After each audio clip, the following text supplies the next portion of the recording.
So hello guys, कैसे हैं आप सभी लोग। वेलकम टू जीके जम ignite your brain. Last class में हमने पढ़ा था, हम यहाँ पे एनसीईआरटी को लाइन बाय लाइन पढ़ रहे हैं। क्योंकि अभी बीपीएससी का एग्ज़ाम है, एसएससी का एग्ज़ाम है, जिसमें बहुत सारे क्वेश्चन जो है वो एनसीईआरटी से पूछे जाते हैं। ठीक है, तो यहाँ पे हम लोग उसी को लाइन बाय लाइन पढ़ रहे हैं। And for that I am using this NCERT app which is very very useful. अगर आपके पास एनसीईआरटी की बुक है, यू मस्ट ओपन दैट। अगर आपके पास बुक अवेलेबल नहीं है, so you can go through this PDF. आप पीडीएफ डाउनलोड कर सकते हो, या फिर आप एनसीईआरटी का ऐप भी यूज़ कर सकते हो, which is very very useful. ठीक है भाई, मतलब तो पढ़ने से है ना।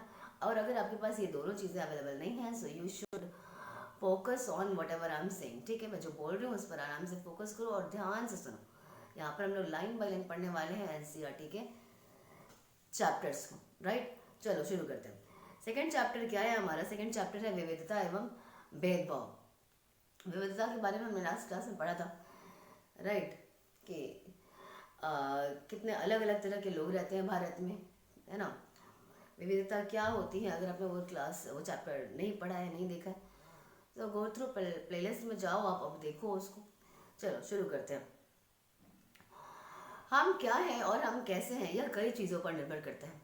किन चीज़ों पर निर्भर करता है भाई? हम कैसे रहते हैं, कौन सी भाषाएं बोलते हैं, हमारा रहन सहन कैसा है, हम खाते पीते क्या है, इन सभी से ही पता चलता है कि हम कैसे हैं और हम क्या हैं। राइट, कौन कौन से खेल खेलते हैं, इन सब पर हमारे रहने की जगह, भूगोल और इतिहास का भी काफ़ी असर पड़ता है। हम जिस माहौल में रहते हैं, लास्ट क्लास में हमने पढ़ा था कि हम जिस माहौल में रहते हैं उसका असर भी हमारे रहन सहन के तरीके पर पड़ता है ना। उस क्लास उसमें हमने क्या देखा था? लद्दाख और केरल के बारे में डिस्कस किया था कि जो लोग लद्दाख में रहते हैं वो कैसे रहते हैं, उनका रहन सहन कैसा है, जो लोग केरल में रहते हैं उनका रहन सहन कैसा है। हमने देखा था कि दोनों में भिन्नताएं हैं, दोनों में डिफरेंस है। राइट, तो वही बात है कि हमारे भूगोल का असर, जैसे जिस वातावरण में हम लोग रह रहे हैं उसका असर, और उसका ऐतिहासिक संबंध क्या है किस चीज़ से, उसका भी असर पड़ता है। जैसे कि लास्ट क्लास में हमने क्या देखा था कि हमने केरल में चाइना से लोग आए थे, तो वहाँ पे वो लोग रहे, तो वहाँ पे मछली पकड़ने का जो जाल है उसको चीना वाला कहते हैं। वहाँ के जो बर्तन इस्तेमाल किए जाते हैं, क्योंकि वो चाइनीज़ होते हैं वहाँ, वो बनाए जाते हैं, इसलिए उसको चीना चट्टी के नाम से जानते हैं। ये हमने देखा था। तो उसका ऐतिहासिक पृष्ठभूमि क्या रही है उसका भी असर पड़ता है, हम क्या हैं कैसे रहते हैं उस सब का। अगर आप संक्षेप में ही निम्नलिखित बिंदुओं पर ध्यान दें तो भी यह अंदाज़ा लगाया जा सकता है कि भारत कितनी विविधताओं वाला देश है। देखते हैं कौन कौन से बिंदुओं का बात कर रहा है ये सब। संसार में 8 मुख्य धर्म हैं। कितने? 8 मुख्य धर्म है संसार में। भारत में उन 8 धर्म को मानने वाले लोग रहते हैं। जस्ट इमेजिन, 8 मुख्य धर्म है संसार में और भारत में उन 8 धर्म को मानने वाले लोग यहाँ पे रहते हैं। यहाँ 1600 से ज़्यादा भाषाएं बोली जाती हैं। भारत में 1600 से ज़्यादा भाषाएं बोली जाती हैं जो लोगों की मातृभाषा हैं। 100 से भी ज़्यादा तरह के नृत्य किए जाते हैं। तो ये कुछ बिंदु हैं जिसे देखकर आप समझ सकते हैं कि कितनी ज़्यादा विविधता है हमारे भारत में। यह विविधता हमारे खुश होने का कारण नहीं बनती है हमेशा। ज़रूरी नहीं कि हमेशा ये खुश होने का ही कारण बने। हम उन लोगों के साथ ज़्यादा सुरक्षित और आश्वस्त महसूस करते हैं जो हमारे जैसे होते हैं, है ना। जो हमारी तरह दिखते हैं, हमारी तरह बोलते हैं, हमारी तरह कपड़े पहनते हैं, उनके साथ हम ज़्यादा कंफर्टेबल फील करते हैं। लगता है कि जैसे ये हमारे टाइप के हैं, इनके साथ हम ज़्यादा घुल मिल सकते हैं, जल्दी घुल मिल सकते हैं, उनके साथ हम ज़्यादा आश्वस्त सुरक्षित महसूस करते हैं। ठीक है। कभी कभी जब ऐसे लोगों से मिलते हैं जो हमसे एकदम से भिन्न होते हैं, एकदम डिफरेंट होते हैं, तो हमें वो बहुत अजीब से और अपरिचित से लग सकते हैं, है ना।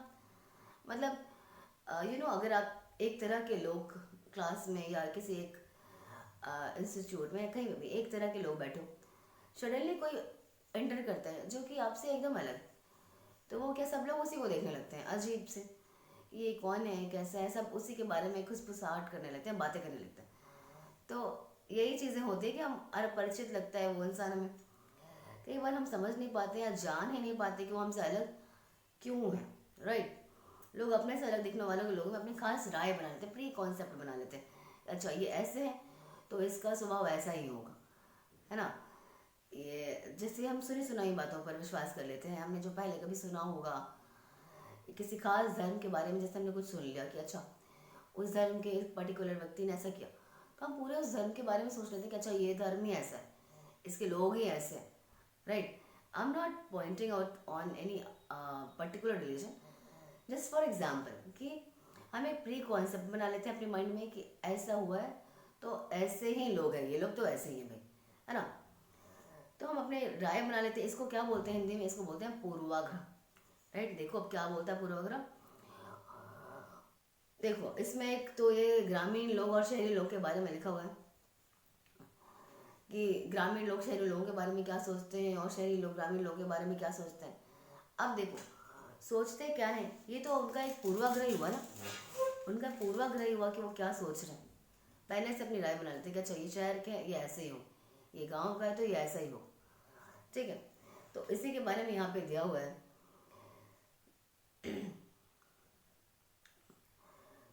इनमें से कुछ कथन ग्रामीण लोगों को अज्ञानी की तरह देखते हैं, जबकि शहर के लोगों को आलसी एवं सिर्फ पैसे पर ध्यान देने वाले लोगों की तरह देखते हैं। जब हम किसी के बारे में पहले से कोई राय बना लेते हैं, ठीक है, बिना कुछ जाने बिना कुछ समझे, पहले बार दिमाग में बता लिया कि वो पर्टिकुलर इंसान ऐसा ही है, तो उसको क्या बोलते हैं हम लोग? उसी को बोलते हैं हम लोग पूर्वाग्रह, ठीक है। ज़्यादातर ये राय नकारात्मक ही होती है, जैसे कि कथनों में दिया गया है लोगों को आलसी और कंजूस मानना, कि शहर के लोग आलसी होते हैं, वो कंजूस होते हैं, राइट। गांव के लोग अनपढ़ होते हैं, गांव के लोग अज्ञानी होते हैं, जो इसमें दिया हुआ है। This is not my thought, right. तो ये क्या है? ये पूर्वाग्रह ही है, उनके बारे में पहले से अपनी राय बना लिया आपने। जब यार हम ये सोचने लगते हैं किसी को काम करने का कोई एक तरीका ही सबसे अच्छा और सही है, राइट, तो हम अक्सर दूसरों को काम को इज्जत नहीं दे पाते। हमें लगता है कि नहीं, जो हम कर रहे हैं वही बेस्ट, जो दूसरे कर रहे हैं उनको फिर हम सही नहीं मानते, क्योंकि हम अपने कॉन्सेप्ट को इतना ज़्यादा अच्छा समझ लेते हैं कि हमें लगता है कि नहीं, सामने वाला कुछ अच्छा नहीं कर रहा है, उसका उसमें कुछ ना कुछ गलती तो है, ठीक है। उदाहरण के लिए अगर हम सोचें कि अंग्रेजी सबसे अच्छी भाषा है, ठीक है, अगर हम सोचते हैं कि इंग्लिश ही बहुत अच्छी बात, सबसे अच्छी भाषा, तो हम दूसरी भाषाओं को महत्वपूर्ण नहीं समझेंगे, है ना। हमें लगेगा कि इंग्लिश ही सबसे अच्छी है। परिणाम स्वरूप हम उन लोगों को शायद इज्जत नहीं दे पाएंगे जिनको इंग्लिश नहीं आती हो, है ना। अगर हम सोच लें कि इंग्लिश ही सबसे अच्छी भाषा है, तो जो इंग्लिश नहीं जानते उनको हम इज्जत नहीं दे पाएंगे, है ना। हम कई चीज़ों के बारे में पूर्वाग्रही हो सकते हैं। ऐसे नहीं है कि सिर्फ खाने पीने या किसी और चीज़ के बारे में ही, बल्कि हम बहुत सारी चीज़ें ऐसी जिसके बारे में हम अपनी राय पहले से बना लेते हैं। जैसे कि लोगों के धार्मिक विश्वास, उनके चमड़ी का रंग, ठीक है, कलर ऑफ द स्किन, जिस क्षेत्र से वे आते हैं, जिस तरह की बोली बोलते हैं, जैसे कपड़े वे पहनते इत्यादि, इन सब के बारे में भी हम पूर्वाग्रही हो सकते हैं, ठीक है। पहले से अपनी राय बना सकते हैं। अच्छा, जैसे मैंने अभी बोला कि पर्टिकुलर धर्म के बारे में राय बना ली कि अच्छा इस धर्म के हैं तो ये ऐसे ही होंगे, है ना। किसी एक क्षेत्र के बारे में राय बना लिया कि अच्छा ये उस क्षेत्र से आता है तब तो भाई ये ऐसा ही होगा, है ना। तो इसको क्या बोलते हैं? इसको हम लोग पूर्वाग्रह बोलते हैं। जैसे हम पहले किसी के बारे में कुछ अपनी राय बना लेते हैं, प्री कॉन्सेप्ट। अक्सर दूसरों के बारे में बनाए गए हमारे पूर्वाग्रह इतने पक्के होते हैं कि हम उनसे दोस्ती नहीं करना चाहते। हम जो हमने अपने माइंड में सोच लिया कि आदमी ऐसा होता है तो ऐसा ही होता है, तो वो इतना ज़्यादा पक्का बना लेते हैं हम लोग कि हम उनसे दोस्ती नहीं करना चाहते, ठीक है। इस वजह से कई बार हमारा व्यवहार ऐसा होता है जो उन्हें दुख पहुंचा देते हैं, है ना। लड़के और लड़की में भेदभाव, हम देखो समाज में लड़के और लड़कियों में कई तरह का भेदभाव किया जाता है। हम सभी इस बात से भेदभाव से परिचित हैं, एवरीवन नोज। आप आप में कई लोग कहेंगे हम लड़की या लड़की की तरह जन्म लेते हैं। क्या होता है भेदभाव, क्या होता है? ऐसा नहीं कि हम लड़के या लड़की की तरह जन्म लेते हैं, वो नहीं, यह तो ऐसा ही होता है। इसमें सोचने वाली क्या बात है, आइए देखते हैं सच्चाई क्या है। अब यहाँ पर मैं कुछ लाइंस बोलूँगी, ठीक है, कुछ सेंटेंसेस यहाँ पर दिए हुए हैं, ठीक है। ये देखो, ये कुछ सेंटेंसेस यहाँ पर रिटर्न है, वो मैं आपको लाइन में बोलूँगी और आपको अपने माइंड में सोचना है कि ये किसके लिए हो सकता है, ये लड़के के लिए हो सकता है, ये लड़की के लिए हो सकता है, ठीक है। चलो, नो चीटिंग। उसके बाद सही से बताना कि आपने क्या सोचा था। वे बहुत ही सुशील हैं, लड़के या लड़की, उनके बात करने का तरीका बड़ा सौम्य और मधुर है। वे शारीरिक रूप से बलिष्ठ हैं, बहुत ताकत है उनमें। वे शरारती हैं। वे नृत्य करने और चित्रकारी में निपुण हैं। वे रोते नहीं हैं। वे उद्यमी हैं, यानी बहुत बदमाश हैं। वे खेल में निपुण हैं। वे खाना पकाने में निपुण हैं और वे भावुक हैं। ये कुछ सेंटेंसेस थे। आपने भी अपने माइंड में सोच लिया होगा कि ये कौन सा सेंटेंस लड़की के लिए और कौन सा सेंटेंस लड़कों। अब आगे देखते हैं। पर आपने क्यों सोचा? व्हाट डू थिंक ये लड़के के लिए हो सकता है या ये लड़की के लिए हो सकता है? चलो आगे देखते हैं, चलो आगे पढ़ते हैं।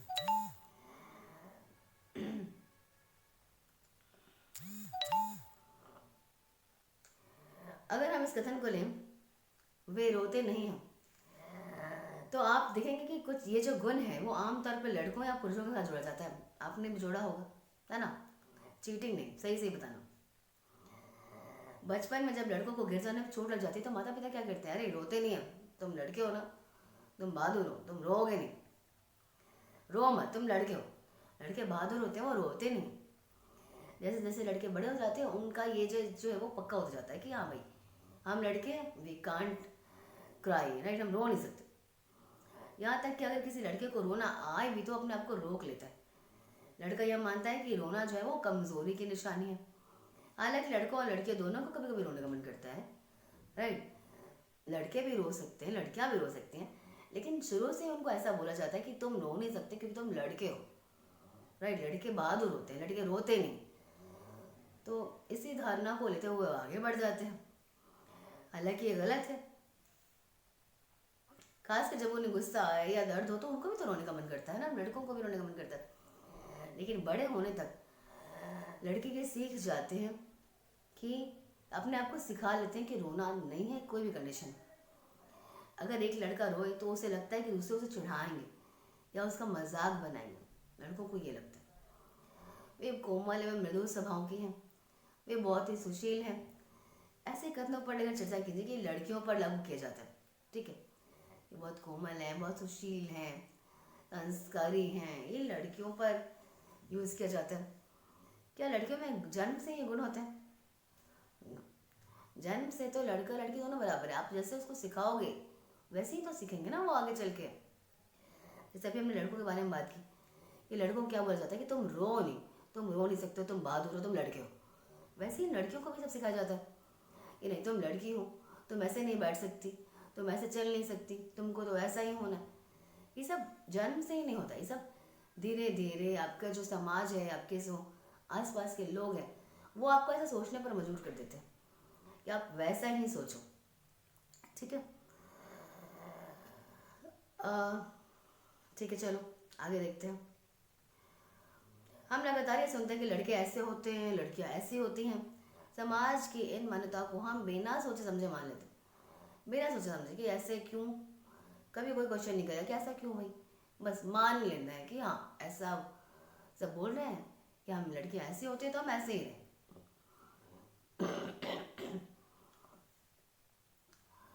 हम विश्वास कर लेते हैं कि हमारा व्यवहार इनके अनुसार ही होना है।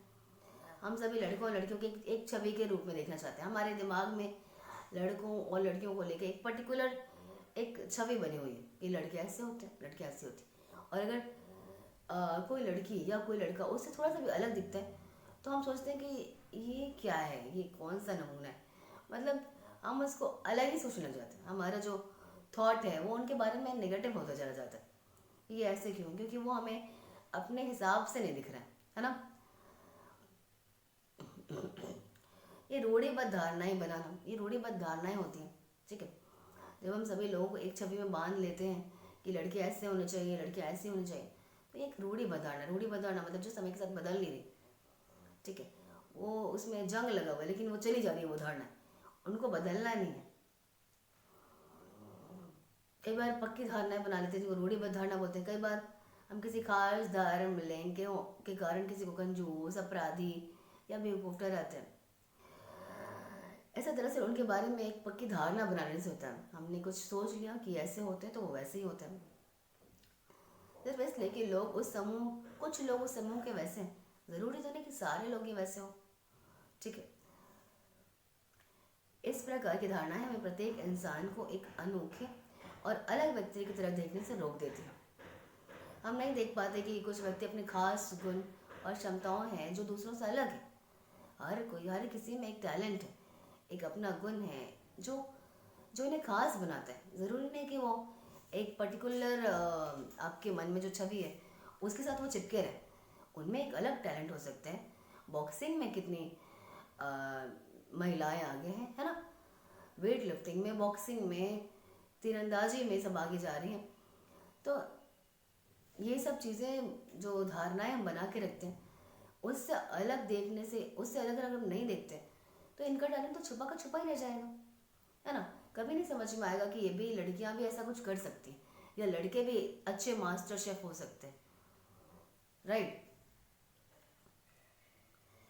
कुछ मुसलमानों के बारे में आम रूढ़िबद्ध धारणा है कि वे लड़कियों को पढ़ाने में रुचि नहीं रखते। कुछ मुसलमानों के बारे में ये धारणा कि वो लड़कियों को पढ़ाना नहीं चाहते, स्कूल नहीं भेजते, जबकि अध्ययन ये दिखा रहे हैं कि मुसलमानों की गरीबी इसका महत्वपूर्ण कारण। ऐसा नहीं है कि वो पढ़ाना चाहते नहीं है, वो स्कूल भेजना नहीं चाहते, बल्कि उनकी गरीबी उनको ऐसा नहीं करने दे रही। ठीक है, गरीबी की वजह से नहीं, जहाँ पर भी शिक्षा पहुँचाने का प्रयास किया गया है, राइट? जैसे कि अभी पोषण अभियान वगैरह जो है, स्टार्टिंग में मिड डे मील स्टार्ट जो किया गया था, ये स्कूलों में जो सरकारी स्कूल हैं उसमें स्टूडेंट्स को क्या है, मिड डे मील दिया जा रहा था। इससे क्या होता है, इससे ही सोच कर कम से कम स्टूडेंट्स स्कूल आने के लिए सोचें, है ना?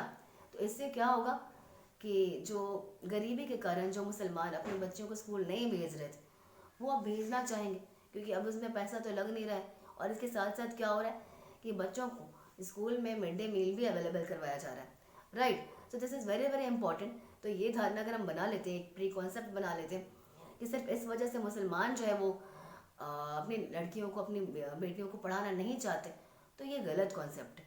वो क्यों नहीं करना चाहते? क्योंकि उनकी जो पॉवर्टी है, उनकी जो गरीबी है, उनको ऐसा करने से रोक रही है। उनमें 60% से ज़्यादा महिला शिक्षक हैं। इन सभी कारकों ने बहुत सारे गरीब परिवार को, बच्चों को स्कूल जाने में मदद की। ये जो मैंने अभी फैक्टर बताया, सुविधा जो पहुंचाने की कोशिश की जा रही है। दूसरे राज्यों में जहाँ ऐसे प्रयास नहीं किए गए हैं वहाँ गरीब परिवारों के बच्चों को स्कूल जाने में मुश्किल आती है, चाहे वो मुसलमान हो या किसी भी धर्म के, है ना? उनको मुश्किल आती ही है गैर हाजिरी के कारण। जाहिर है कि मुसलमान लड़कियों में स्कूल में गैर हाजिरी का कारण धर्म नहीं है बल्कि गरीबी है। ऐसा नहीं है कि वो धर्म के कारण नहीं जा पा रही है, क्योंकि उनके धर्म के लोग उनको स्कूल जाने से मना करें, बल्कि उनकी गरीबी, उनकी जो पॉवर्टी है उनको ऐसा करने से रोक रही है, जिसकी वजह से वो आगे नहीं बढ़ पा रही। जहाँ पे भी शिक्षा पहुँचाने का प्रयास किया गया है वहाँ पे मुसलमानों ने अपनी बेटियों को बढ़ चढ़ कर आगे बढ़ने के लिए कहा है। ये यहाँ पर लिखा हुआ है। चलो, सो नाउ कम टू असमानता एवं भेदभाव। उसके पहले आप देखो पेज नंबर 18। कुछ इस तरह का पिक्चर है इसमें, ये से इस तरह के कुछ पिक्चर्स हैं जिसमें कुछ बच्चों ने अपने बारे में बताया। जैसे कि एक बच्चा है जिसने चल के लेने के लिए बैसाखी ली हुई है। इस बच्चे ने, मैं लंगड़ाता हूँ, मेरी बोली लड़खड़ाती है। इसके अलावा मैं और भी बहुत कुछ, कभी कभी मैं उदास हो जाता हूँ तो कभी दुखी। लोग मेरा मजाक उड़ाते हैं। क्या लिखा है इसमें? लोग उसका मजाक उड़ाते हैं। यह नई बात नहीं है, अगर तुम मेरी जगह होते तो क्या करते? ठीक है। सेकेंडली, मैं एक इंसान हूँ, मुझे शर्म आती है, घूरती आंखों से छिप जान जाती हूँ। ये लड़की है जो एक व्हील चेयर पर है, उसको लोग घूरते हैं। क्या उसका दिमाग सही है? एक लड़का है जो व्हील चेयर पर है, उसने अपने बारे में लिखा है सिर्फ इसलिए कि मेरी टांगें रगमाती हैं। लोगों को लगता है कि मेरा दिमाग भी लड़खड़ाता है। सब उसको देखकर बातें करते हैं कि क्या इसका दिमाग सही है, ऐसी बातें करते हैं। ठीक है। ये जो दिए गए चित्र है उन्हें विकलांग कहा जाता था।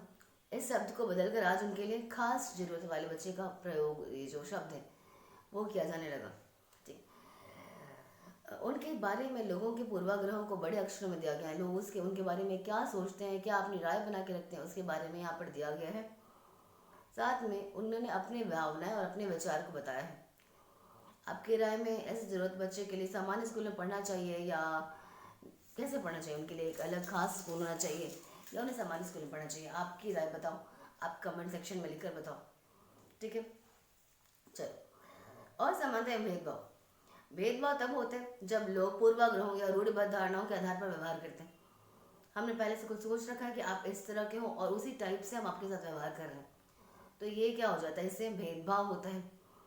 राइट, अगर आप लोगों को नीचा दिखाने के लिए कुछ करते हैं, अगर आप उन्हें कुछ गतिविधियों में भाग लेने से रोकते हैं, किसी खास नौकरी में जाने से रोकते हैं, या किसी मोहल्ले में रोकने से रहने से रोक देते हैं, किसी कुएं का पानी पीने से रोक देते हैं, मंदिर में जाने से रोक देते हैं, ठीक है, सेम क्लास और कप में आप उन्हें पानी पीने चाय पीने से मना कर देते हैं, तो इसका मतलब है कि आप उनके साथ भेदभाव कर रहे हैं। ठीक है, भेदभाव जो है वो कई कारणों से हो सकता है, डिफरेंट रीज़न हो सकते हैं भेदभाव करने के।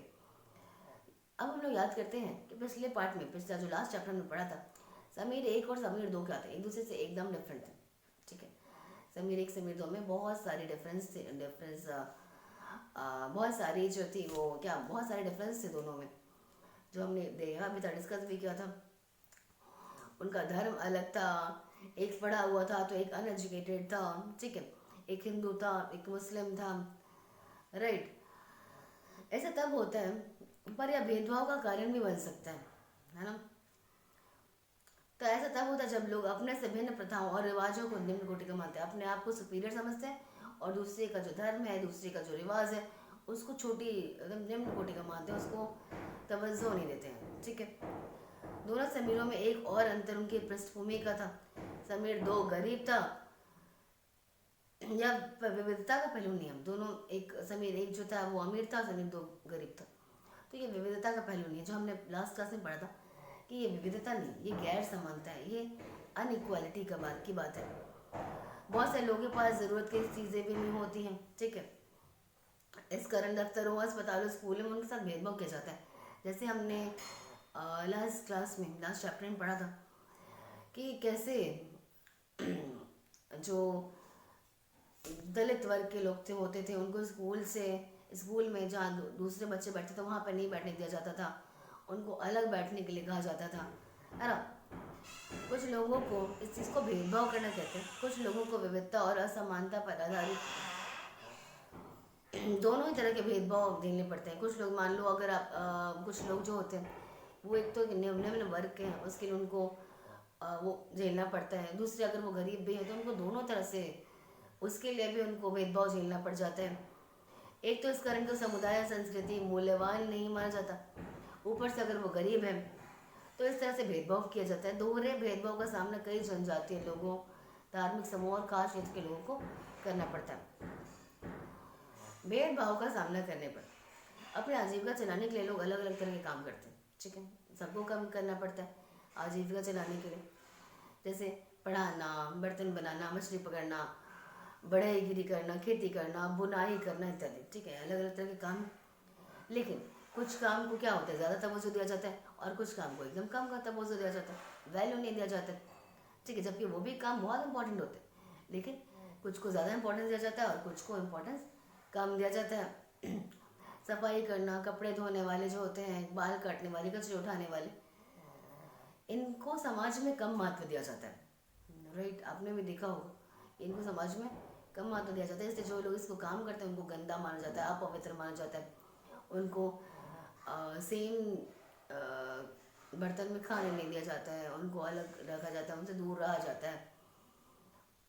ये जाति व्यवस्था की बहुत ही महत्वपूर्ण पहलू, ये जाति व्यवस्था का ही एक पहलू है और बहुत इम्पोर्टेंट पहलू है। जाति व्यवस्था में लोगों के समूहों को एक सीढ़ी के रूप में रखा जाता है। ठीक है, लोगों का समूह एक सीढ़ी के रूप में, जो सबसे ऊपर है उसको सबसे ज़्यादा तवज्जो दिया जाता है, जो सीढ़ी के पायदान में एकदम सबसे नीचे है उसको एकदम सबसे कम तवज्जो दिया जाता है। ठीक है, जो सबसे नीचे होते हैं उनको अछूत भी माना जाता है। जाति प्रथा के इस नियम एकदम निश्चित थे। इन अछूतों को दिए गए काम के अलावा और कोई काम करने की इजाज़त नहीं थी। जैसे उनका काम अगर कचरा उठाना है तो सिर्फ वो वही करेंगे, उसके अलावा और कोई काम नहीं कर सकते। ठीक है, उन्हें ऊंची जाति के साथ वो उठ बैठ नहीं सकते हैं। ऊंची जाति जिस कुएं में पानी पे, उस कुएं से वो पानी नहीं पी सकते। ठीक है, ऊंची जाति अगर मंदिर में प्रवेश करें तो उनको मंदिरों में प्रवेश करने की भी आज़ादी नहीं थी, राइट। उनको अछूतों की श्रेणी में रखा गया था। भारत की एक मशहूर हस्ती को भी इसका सामना करना पड़ता, जिसके बारे में हम पढ़ेंगे। वो कौन थे? हमारे बहुत महान नेता थे, डॉक्टर भीमराव अम्बेडकर, ठीक है। उनको 1901 में हुआ था, उनको भेदभाव का अनुभव हुआ था। वे केवल 9 साल के थे। सर कितने साल के थे वे? 9 साल के थे। वे महाराष्ट्र में कोरे गांव में अपने भाइयों के साथ भाई के साथ पिता से मिलने गए थे। कहाँ? कोरे गांव में गए थे। अच्छे कपड़े पहने थे उन्होंने। वो कोरे गांव में अपने पिता से मिलने गए थे। बहुत देर इंतज़ार किया पर उनको कोई लेने नहीं आया। उनको क्या लगा था कि कोई उनको ये पिता या उनके साथ के जो लोग हैं कोई, वो उनको लेने आएंगे, पर काफ़ी समय हो गया, कोई लेने नहीं आया, ठीक है। तो स्टेशन मास्टर आ गए, उन्होंने पूछा उससे तो कि हमें, उन्होंने बताया कि हमें कोरे जगह में जाना है, पिताजी से मिलना है हमें। पिताजी उनके नौकर के आने का इंतज़ार करें। किसने बताया? भीमराव अम्बेडकर, जो उस समय सिर्फ 9 साल के थे, राइट। लेकिन दोनों में से कोई भी पहुंच नहीं पाया था। हमें पता भी नहीं था कि कोरे गांव पहुंचते कैसे थे। बहुत अच्छे कपड़े पहन रखे हुए थे उन्होंने, भीमराव अम्बेडकर ने बहुत अच्छे कपड़े पहन रखे हुए थे, उनके भाई ने भी। तो इसलिए किसी को ऐसा, सब लोग सोच रहे थे कि ये तो किसी बड़ी जाति का ही होगा, ऊंची जाति का ही होगा। हमारे कपड़ों और बोली से कोई अंदाज़ा नहीं ला सकता था कि हम अछूतों के बच्चे थे, ठीक है। ये भीमराव अम्बेडकर अपने बारे में बता रहे हैं कि वो 9 साल के थे तो उन्हें किस तरह से भेदभाव का सामना करना पड़ा। काफ़ी अच्छे ड्रेस थे वो, अच्छे खासे कपड़े पहने हुए थे, बोली भी, बात करने का तरीका भी अच्छा था। कोई गैस नहीं कर सकता था कि वो अछूतों के बच्चे थे। निश्चय ही मास्टर को लगा होगा, मास्टर को क्या लगा, स्टेशन मास्टर को, कि ब्राह्मण के बच्चे होंगे। जैसे कि हिंदुओं में होता है, स्टेशन मास्टर ने पूछी ना कि हम कौन है, बिना एक पल भी सोचे। वो बच्चे थे ना, वो 9 साल के थे, बच्चे थे। उन्हें क्या पता था कि क्या होने वाला है अब हमारे साथ, ठीक है। उन्होंने बता दिया, मुंह से निकला कि हम महार हैं। महार समुदाय को, मुंबई में महार समुदाय को क्या अछूत माना जाता था। ये सुनते ही स्टेशन मास्टर अपने कमरे में चले गए, ठीक है।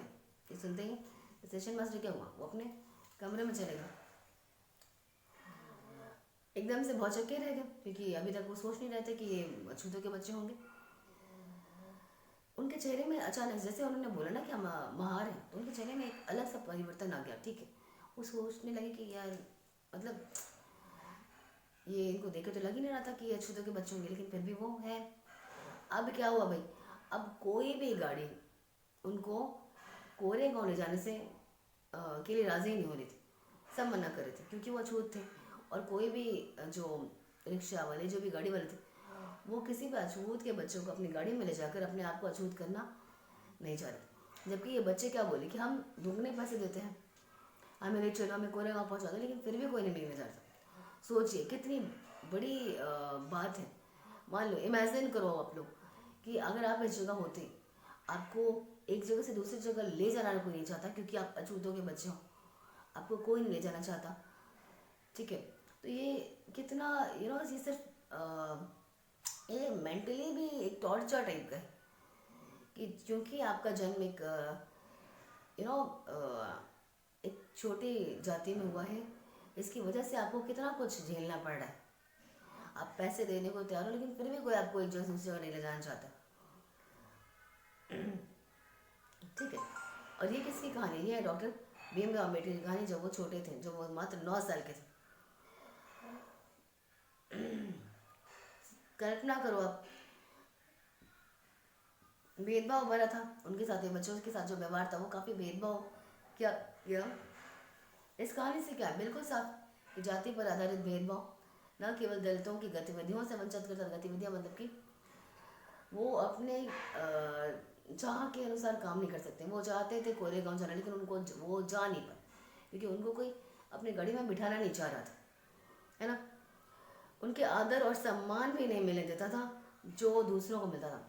सब उसको एक एक अलग ही नज़र से देखते थे कि ये अछूतों के बच्चे हैं, इनसे दूर रहो। तो ये एक मेंटली टॉर्चर टाइप का था, ठीक है। यहाँ पर भीमराव अम्बेडकर के बारे में दिया हुआ है, डॉक्टर भीमराव अम्बेडकर को भारतीय संविधान के पिता एवं दलित के सबसे बड़े नेता के रूप में जाना जाता है। बड़े नेता के रूप में जाना जाता है। डॉक्टर भीमराव अम्बेडकर ने दलित समुदायों के अधिकारों के लिए लड़ाई लड़ी थी। उनका महार जाति में जन्म हुआ था। कौन जाति में? महार जाति में जन्म हुआ था, जो अछूत मानी जाती थी। जो अभी हमने पढ़ा कि मुंबई में उस टाइम, मुंबई में महार जाति को अछूत जाति माना जाता था। महार लोग गरीब होते थे, उनके पास जमीन नहीं होती थी, उनको बच्चों को वही काम करना पड़ता था जो वे खुद करते थे। उन्हें गांव के बाहर रहना पड़ता था और गांव के अंदर आने की भी इजाज़त नहीं थी। हाउ कितना कितना अजीब है ये, कितना ख़राब लग रहा है, सुन के भी अच्छा नहीं लग रहा। सोचो कि किसी के साथ आप जस्ट इमेजिन करो कि आप इस जगह पर होते तो क्या करते आप, राइट? कितना ज़्यादा इनको प्रताड़ित किया जाता था। अम्बेडकर अपनी जाति के पहले व्यक्ति थे जिसने अपनी कॉलेज की पढ़ाई पूरी की और वकील बनने के लिए इंग्लैंड गए थे। अपनी जाति के पहले व्यक्ति थे ये भीमराव अम्बेडकर। दलितों को अपने स्कूल में कॉलेज भेजने के लिए प्रोत्साहित किया। दलितों को अलग से सरकारी नौकरी करने को कहा ताकि वो जाति व्यवस्था से बाहर आ सके। उनको प्रोत्साहित किया कि आप दूसरे काम भी करो। ऐसा नहीं कि आप बाहर जाति को तो जो उनका काम है वो सिर्फ आप वही करते रहो, आप अलग काम भी करो, राइट? क्योंकि इससे क्या होगा, आप में हो सकता है उस काम को करने का आप में अच्छा हुनर हो और वो निकल कर बाहर आए, है ना? दलितों को मंदिर में प्रवेश करने के लिए प्रयास किए जा रहे थे। उनका अम्बेडकर ने नेतृत्व किया। उस समय दलितों को मंदिर में भी घुसने की इजाज़त नहीं थी। तो उन्होंने क्या किया, धर्म की तलाश थी जो सबको उनको ऐसे धर्म की तलाश थी जो सबको एक नज़र से देखे, राइट? जीवन में आगे चलकर उन्होंने अपना धर्म परिवर्तन कर लिया, वो बौद्ध धर्म में शामिल हो गए। उनका मानना था कि दलितों को जाति प्रथा के खिलाफ अवश्य लड़ना चाहिए, ठीक है, और ऐसा समाज बनाना चाहिए जिसकी की तरफ समाज बनाने की तरफ काम करना चाहिए जिसमें सबकी इज्जत हो, ना सिर्फ ऐसा कि जो ऊंची जाति के लोग सिर्फ उनकी इज्जत हो, हर किसी को समान रूप से देखा जाए और हर किसी की इज्जत की जाए। वो ऐसी ही समाज की कल्पना करते थे, ना कि कुछ लोगों की इज्जत हो, सिर्फ सबकी इज्जत हो, ठीक है। तो ये हमने आज अभी पढ़ा है और नेक्स्ट हम पढ़ेंगे इस वीडियो के नेक्स्ट पार्ट में, ओके। तब तक आप इसको थोड़ा सा रिवाइज करो। आज दूसरा वीडियो भी मैं आज ही अपलोड कर दूंगी। तब तक के लिए टाटा बाय बाय।